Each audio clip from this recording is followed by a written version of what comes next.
Well, thank you all for inviting me back.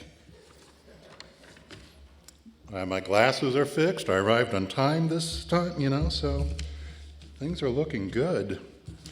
Let us start with a prayer for illumination. We will ask the God of grace and wisdom to open our minds and heart to draw edifying lessons from today's reading from the New Testament. So from Luke 13, 10 through 17, on a Sabbath, Jesus was teaching in one of the synagogues, and a woman was there who had been crippled by a spirit for 18 years. She was bent over and could not straighten up at all. When Jesus saw her, he called her forward and said to her, "Woman, you are set free from your infirmity." Then he put his hands on her, and immediately she straightened up and praised God. Indignant because Jesus had healed on the Sabbath, the synagogue leader said to the people, "There are 6 days for work, so come and be healed on those days, not on the Sabbath." The Lord answered him, "You hypocrites! Doesn't each of you on the Sabbath untie your ox or donkey from the stall and lead it out to give it water? Then should not this woman, a daughter of Abraham, whom Satan has kept bound for 18 long years, be set free on the Sabbath day from what bound her?" When he said this, all his opponents were humiliated, but the people were delighted with the wonderful things he was doing. So this morning's gospel reading from Luke describes one of many healings Jesus performed. But it's also of interest because it depicts a disputation, an argument between two religious teachers on how to interpret Scripture. If you think disagreements about how to read the Bible are a new thing, think again. In fact, the world in which Jesus lived and moved, in that world, arguing about Scripture was a favorite pastime for educated people, much like arguing about politics on Facebook today. And as someone who also loves reading and arguing, I'm right in my element when I read this passage. So please bear with me as I walk us through the controversy it depicts. It begins with Jesus teaching at a synagogue on the Sabbath. Now, as you probably know, Jews celebrate the Sabbath on Saturday, the 7th day of the week, and they have elaborate rules governing what can be done on the Sabbath, rules that are derived from Scripture. While at the synagogue, Jesus spies a woman suffering from a horrible ailment that had caused her to be bent over for 18 years, forcing her to spend her life staring at the ground. Can you imagine never being able to look, never being able to lock eyes with your friends or loved ones, never being able to look up at the sky? Her condition robbed her of the ability to be fully part of her community, and it cut her off from all the beauty that surrounds us. Jesus sees her, walks over, and says, "Woman, you are set free from your ailment." Note the word he used. Not healed, but set free.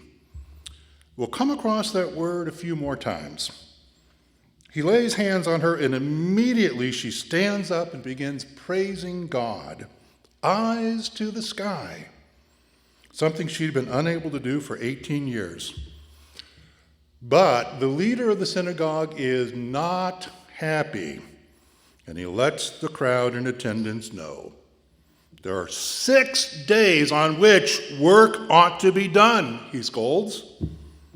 Come on those days and be cured, not on the Sabbath day. Everyone would have recognized the first part of this admonition as a quote from the fourth of the Ten Commandments, part of the law that Jews received from Moses after God liberated them from slavery in Egypt.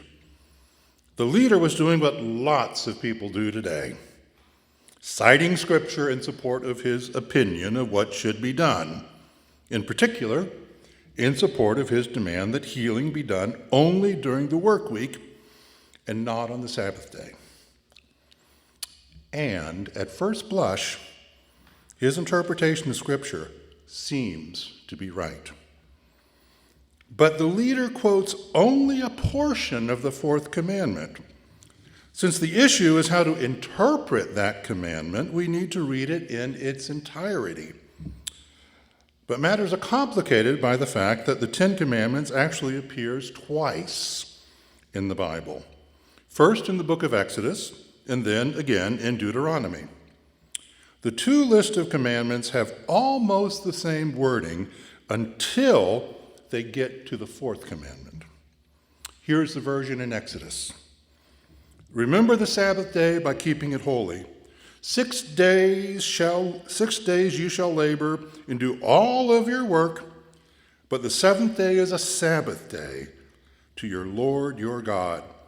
On it you shall not do any work, neither you nor your son or daughter, nor your male or female servant, nor your animals, nor any foreigner residing in your towns.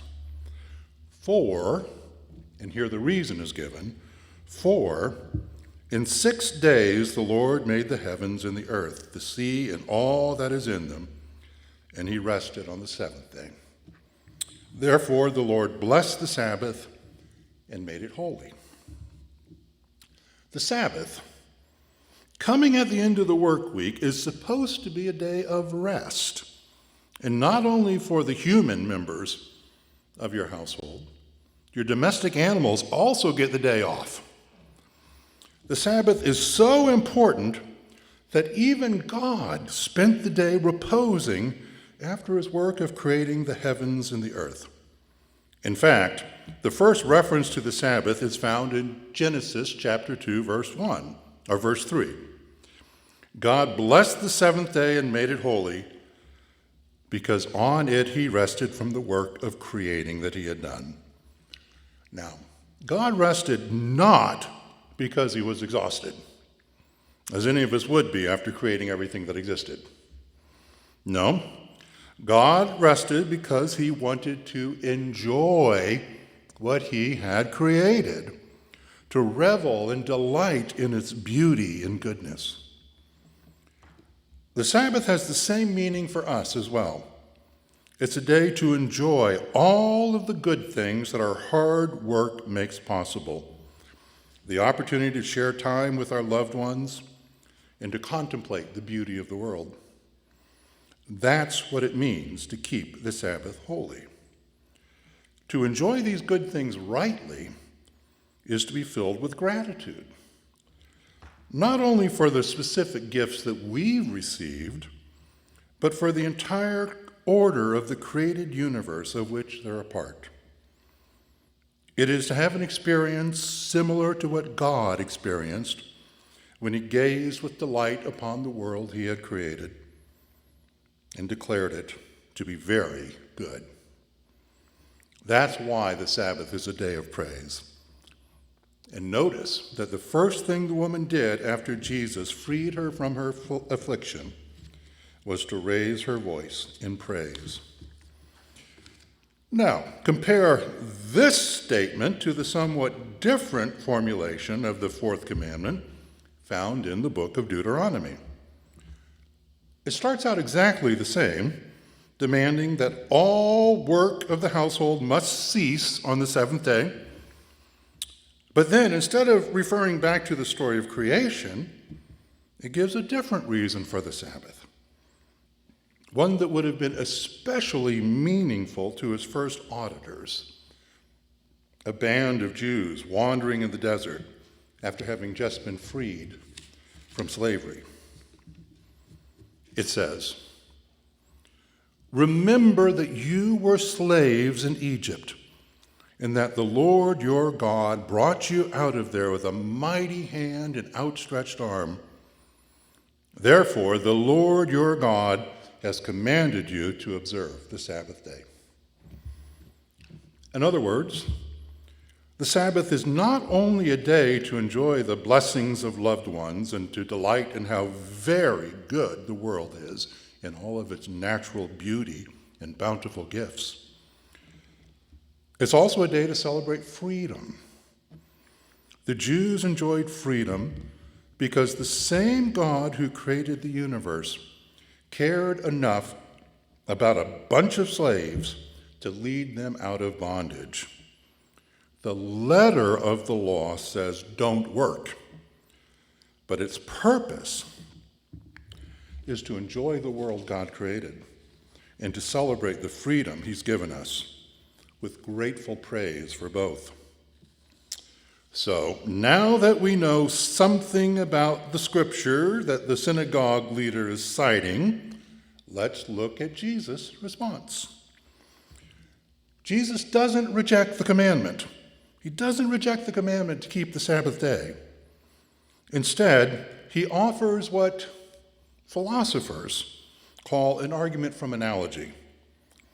Elaborate rules had grown up around the Sabbath, specifying which sorts of activities were allowable and which fell under the proscribed category of work. Jesus mentions one exemption in particular, and it is perfect for his purposes. You hypocrites, he says, does not each of you on the Sabbath untie his ox or his donkey from the manger and lead it away to give it water? Now, the full import of what Jesus is saying gets somewhat lost in translation. The word our Bible translates as untie is actually a form of the Greek word luo, which means to free, but can also mean to unbend. Remember, the woman Jesus heals had been bent over for 18 years. Jesus continues, and ought not this woman, a daughter of Abraham, who Satan bound for 18 long years, be set free from this bondage on the Sabbath day? A form of the same word, leo, to set free, is used here to describe the healing that Jesus just performed. Now, the leader is fine with freeing an animal that has been confined for only a few hours on the Sabbath, but to free a woman from a crippling form of bondage that she had endured for a better part of a lifetime, that's not allowed? Well, we can see why Jesus calls this leader a hypocrite. If it's right to free an animal on the Sabbath, then by analogy, it must be right to free the woman, since her worth far surpasses that of an ox or a donkey. This poor leader. It's one thing if a clever philosopher constructs an intricate and sophisticated argument to refute your point, but to be done in by such a simple observation? The gospel says the leader was humiliated, and it's not hard to see why. The crowd, however, was rejoicing at all the wonderful things that Jesus was doing. And what was he doing? Setting someone free. The same thing God did for the Jews who were in bondage in Egypt. The crowd was celebrating freedom, precisely what the Sabbath is for. But Jesus didn't just argue that it's permissible for him to perform this healing on the Sabbath. He uses the imperative ought, indicating that he's not just declaring another exception to the Sabbath commandment. Rather, the commandment positively obliges us to honor our freedom in the one from whom it is received by helping free others from whatever form of bondage they're in. Jesus is not rejecting the Sabbath, but interpreting its meaning. The Sabbath is meant to be a day of freedom in every sense of the word. A lot of us are in bondage to relentless activity. We work every day, even on Sunday, and when we aren't working to pay the bills, we lose ourselves in frenetic leisure activity. I believe it would be a wonderful thing if we could celebrate the Sabbath in its original spirit, putting work aside to enjoy the things we're supposedly working for. The comfort of our home and the company of family and friends, and to indulge in the pleasure of looking up at the sky and drinking in the beauty of the world. Jesus' healing of the woman bent over for 18 years freed her to enjoy those things for perhaps the first time for as long as she could remember. No doubt she experienced her life going forward as one long, glorious Sabbath in which she cherished the beauty of creation and the gift of freedom every waking moment of every day. But even if we can't totally break free of our crazy lifestyle of constant work and being on the go, we can at least make a habit of looking up at the sky more often, as well as into the eyes of our loved ones. And we should always remember that the Sabbath, and even those little Sabbath moments we're able to carve out of our busy lives, are ultimately about freedom. Like Jesus, we should honor the freedom we have received by never passing on an opportunity to free others from whatever burdens have them bent over, unable to hold their heads up high, prevented from taking their place in a world that is good and beautiful and meant to be enjoyed.